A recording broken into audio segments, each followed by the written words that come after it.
हमारा फुकदान जो है बेसिकली वही है मेरिट और ट्रांसपेरेंसी।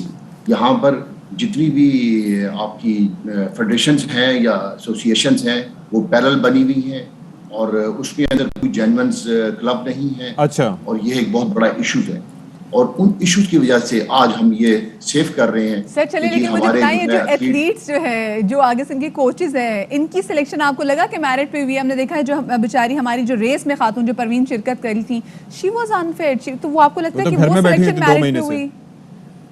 जी देखिए, मैं अब यहाँ पर क्योंकि एक ऐसी पोस्ट पे आया हूँ और मैं कोई ऐसी किस्म की कोई कंट्रोवर्सी बात नहीं करना चाहता, लेकिन यहाँ पर हम इसी ब्लेम गेम के ऊपर जो है हम तमाम प्लेयरों को नुकसान पहुँचाते हैं।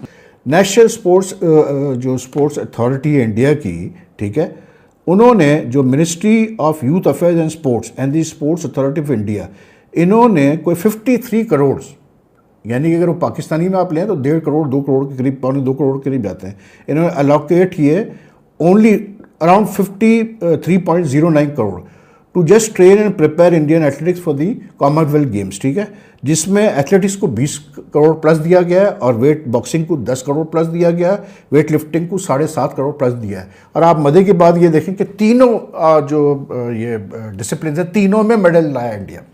जहाँ सबसे ज़्यादा पैसा खर्च हुआ वहाँ सबसे ज़्यादा वो मेडल लेके आया। जो नीरज चोपड़ा था उसने अपनी ट्रेनिंग की स्विट्ज़रलैंड में ओलंपिक सेंटर पे, खर्चा उठाया कैसे बोलते हैं ये स्पोर्ट्स अथॉरिटी ऑफ इंडिया ने इसी बजट से, ठीक है। जो बाकी जो 2 इंडियन एथलीट्स थे, जो जेवलिन थ्रोअर्स थे या दूसरे एथलीट्स थे, उन्होंने ट्रेनिंग की पोलैंड में, उनका खर्चा भी इन्होंने ही उठाया, ठीक है। नतीजा क्या निकला कि इंडिया ने अच्छे खासे मतलब मेडल्स हासिल किए एथलेटिक्स में, जेवलिन थ्रो में ही सिल्वर और ब्रॉन्ज को ले गए। तो भाई बात यह है कि ये जो इवेंट्स होते हैं, जो मुल्क के लिए आप मेडल जीत रहे होते हैं, इन इवेंट्स के लिए तैयारी की जिम्मेदारी एथलीट की नहीं है, वो अपनी जेब से नहीं खर्चा करेगा, ये काम है गवर्नमेंट का।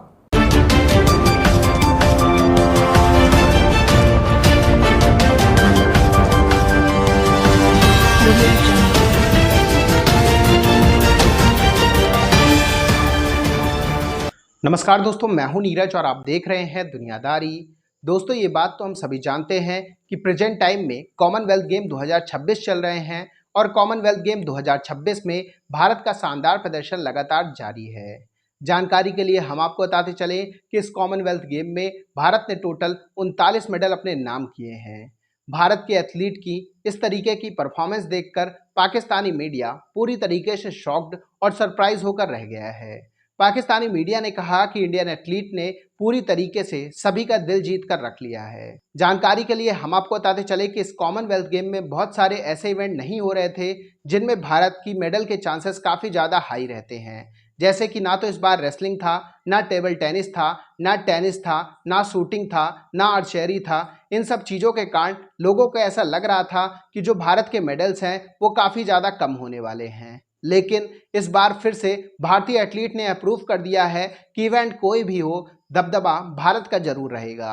जानकारी के लिए हम आपको बताते चले कि भारत के बॉक्सर ने इस बार टोटल 10 मेडल अपने नाम किए हैं, जिनमें से 7 गोल्ड मेडल हैं और 3 सिल्वर मेडल हैं। भारतीय बॉक्सर्स की शानदार परफॉर्मेंस को देखकर पाकिस्तानी मीडिया पूरी तरीके से उनका फैन बन चुका है। तो दोस्तों, आइए चलते हैं और देखते हैं कि पाकिस्तानी मीडिया ने इंडियन एथलीट की शानदार परफॉर्मेंस और पाकिस्तानी एथलीट की इस खराब परफॉर्मेंस को लेकर और क्या कहा है। ये हमारे पास 3 स्टेक होल्डर्स हैं, जी जी, Pakistan sport board, federation and Pakistan Olympic association. ठीक है। ओलंपिक एसोसिएशन का जो है, जितनी भी हमारी ओलंपिक्स गेम्स होती हैं, जिसमें ओलंपिक है, कॉमनवेल्थ गेम है, एशियन गेम्स हैं, यहाँ पर जो है बड़ी गेम्स में पीओ का रोल है। ये सारी एक्रेडिटेशन जो है वो पीओ करती है। ये जो है बेसिकली फेडरेशन का रोल होना चाहिए कि जी ऐसी federation, vibrant federation, genuine federation, कि वो अपने प्लेयर्स और अपने कोचेस की सिलेक्शन करें मेरिट के ऊपर और फिर उन हमारे से वो मशवरा करें, उसके बाद फिर पीओ जो उनकी एक्रेडिटेशन करके बाहर भेजें। अगर आप इस तरीके से ट्रांसपेरेंसी नहीं होगी, सिलेक्शन मेरिट पे नहीं होगी, तो फिर ये रिजल्ट आए। अच्छा देखिए, कितनी बात है, मतलब जो डायरेक्टर वाला उन सब की जो जिन्होंने मैनेजर लेवल पे आके तमाम तो चीजें चलानी है, उनकी तो भर्तियां हैं वो मेरिट पे कर देते हैं, लेकिन जो आगे जो एथलीट्स हम चुनते हैं उनमें नजर नहीं आता वो मेरिट का है। अब जरा आप ये बताइएगा आसिफ साहब, ये जितने भी हमारे एथलीट्स थे में शिरकत करनी थी, गो कि आपने बताया कि आपको तभी क्लब ज्वाइन किया तकरीबन 3-4 महीने हुए सिर्फ, इनको कब सिलेक्ट किया गया था, इन पे काम करना कब से शुरू किया गया था? सिर्फ ये लोग ये जानना चाहते हैं ताकि लोगों को पता हो कि हाँ भाई फेडरेशन लगी हुई थी, काम कर रही थी इन पे।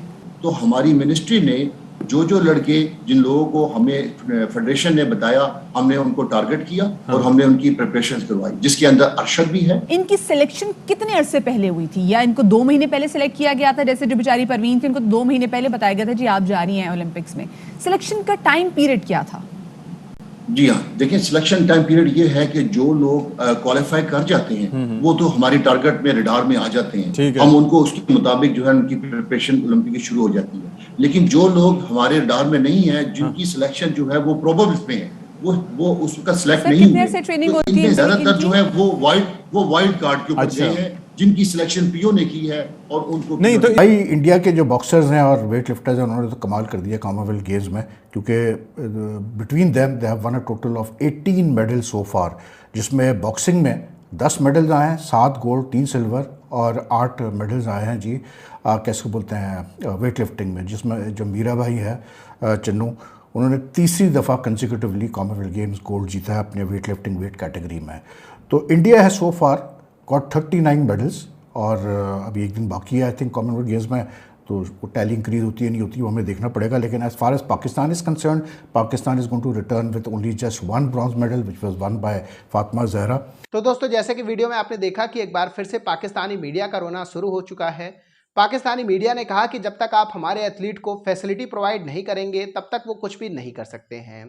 पाकिस्तानी मीडिया ने कहा कि जो हमारे स्पोर्ट्स के फेडरेशन हैं वो पूरी तरीके से पॉलिटिक्स से घिरे हुए हैं। पाकिस्तानी मीडिया ने कहा कि पाकिस्तान में जो स्पोर्ट्स फेडरेशन है वो बहुत बुरी तरीके से करप्ट हैं। वो ना तो एथलीट को कोई फैसिलिटी प्रोवाइड कराते हैं और ना ही उन्हें फंड कुछ देते हैं। पाकिस्तानी मीडिया ने कहा कि एक तो हमारी इकॉनमी की कंडीशन वैसे ही बहुत गंदी है, यही रीज़न है कि गवर्नमेंट ज़्यादा फंड फेडरेशन को ही नहीं दे पाती है, और इफ इन केस अगर फेडरेशन के पास थोड़ा बहुत फंड आ भी जाता है तो फेडरेशन उसे आपस में बांट लेते हैं, ना कि खिलाड़ियों पर इन्वेस्ट करते हैं। पाकिस्तानी मीडिया ने कहा कि इस बार हमारी जो मेडल की होप थी वो अरशद नदीम से थी, लेकिन अरशद नदीम ने भी इस बार हमें दुखी कर दिया। बताते चले कि इस कॉमनवेल्थ गेम में पाकिस्तान ने केवल 1 मेडल जीता है, वो मेडल उसने बॉक्सिंग में ब्रॉन्ज मेडल जीता है। इसके अलावा पाकिस्तान के जितने भी एथलीट गए हुए थे उन्हें निराशा ही हाथ लगी है। इसके अलावा पाकिस्तानी मीडिया ने यह भी कहा कि एक बात तो साफ है, जब तक आप अपने एथलीट पर ध्यान नहीं देंगे तब तक आप कुछ भी नहीं कर सकते हैं। पाकिस्तानी मीडिया ने कहा कि हमारे एथलीट को ना तो प्रॉपर ट्रेनिंग दी जाती है, ना प्रॉपर डाइट दी जाती है, तो भला वो कैसे जीतेंगे।